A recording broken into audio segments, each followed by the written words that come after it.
Katie started to complain a little bit when she was running track and preparing to run sprints that her left leg was hurting a little bit.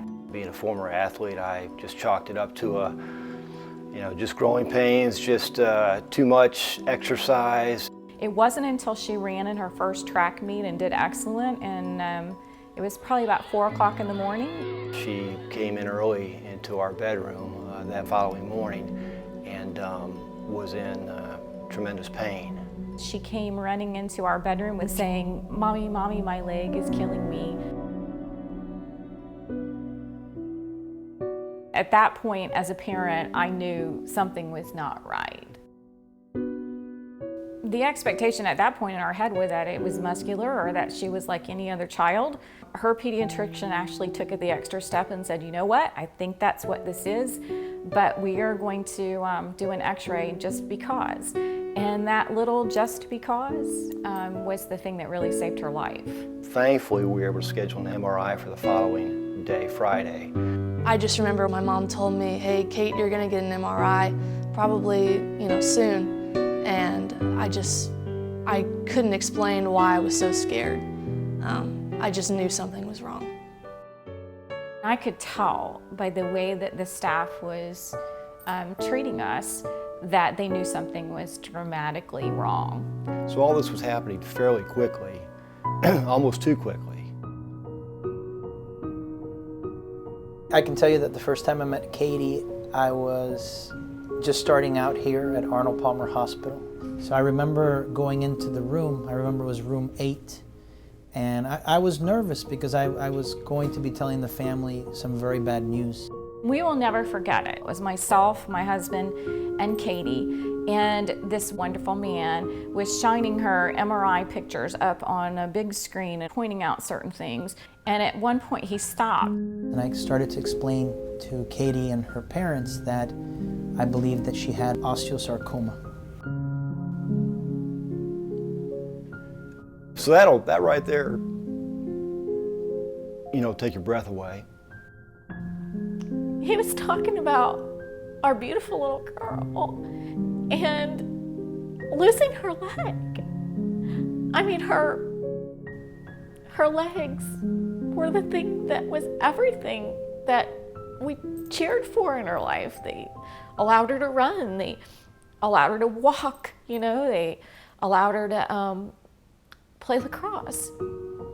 And those two things, being told those two things were almost, as a parent, just completely more than you could possibly take in a moment's time.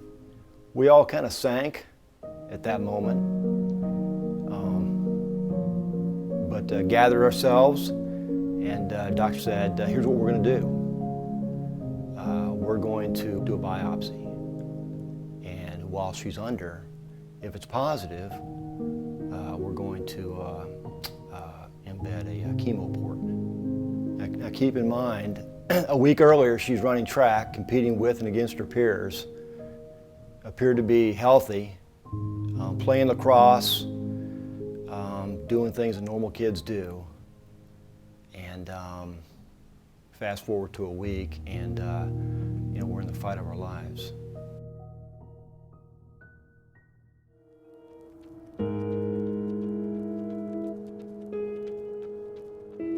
Osteosarcoma is basically a fancy word for bone cancer. From the get-go, you have to receive chemotherapy for approximately a year. Chemo in itself is just very potent. These are medications where your hair falls out, you experience nausea and vomiting, and not only nausea and vomiting when you're getting the medication, but you can have nausea and vomiting for 2 to 3 days afterwards. And what happens is, because of that nausea and vomiting, you're not going to be eating like you normally do. You're going to be tired. You're going to be laying around the house. It takes it out of you. It drains you. It makes you tired. It makes you sick to the point where you don't feel like getting out of bed. You don't feel like walking around or even sitting up to watch a movie. And it can just be a lot on you mentally and physically. There wasn't really any thought of, I'm gonna die. That was never an option. I was never gonna allow that to be an option, and neither was my family.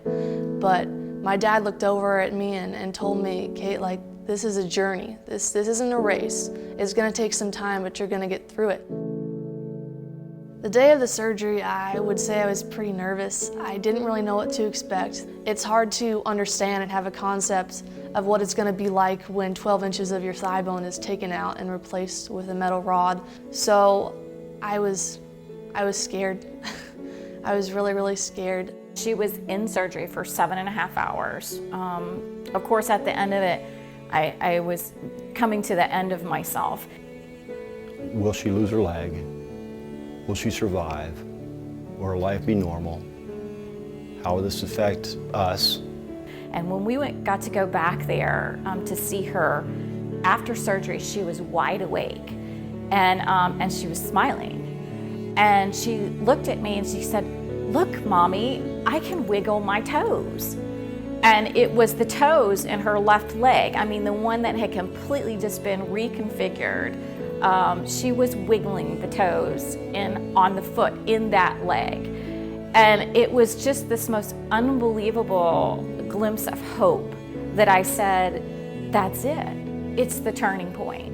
You know, the cancer's out of her leg and is gone, and we can now see that it worked. And if she can move her toes, then I know she can move her leg. And if she can move her leg, I know she can walk. I know she'll run again. I know she will. Most athletes cannot return to the same sport that they used to play. They can't be as active as they were before. In Katie's case, she had dreams and goals of playing lacrosse, and basically through her positive energy and her will to make that happen, she's able to do it.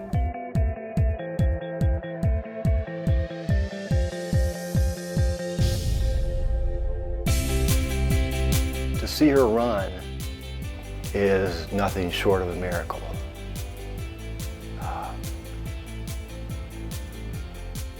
It brings me tremendous joy. I can't hardly keep my composure because it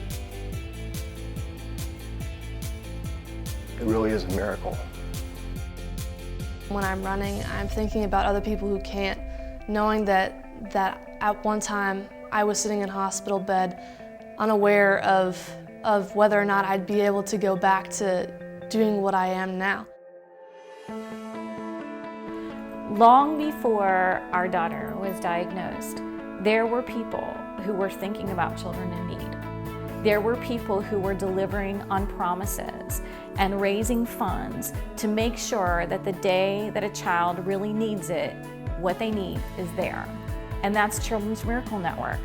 The Children's Miracle Network helps us tremendously by providing us with our blood pressure machines, helps us with materials that we need to do procedures. Also, it helps our child life personnel here at the hospital. Child life is so important to our hospital. They help us explain to the kids what we're going to be doing to them, but in a way that they can understand it a lot better at their learning level. So they're very important to our team. People at Children's Miracle Network love what they do. They're in the business of saving lives.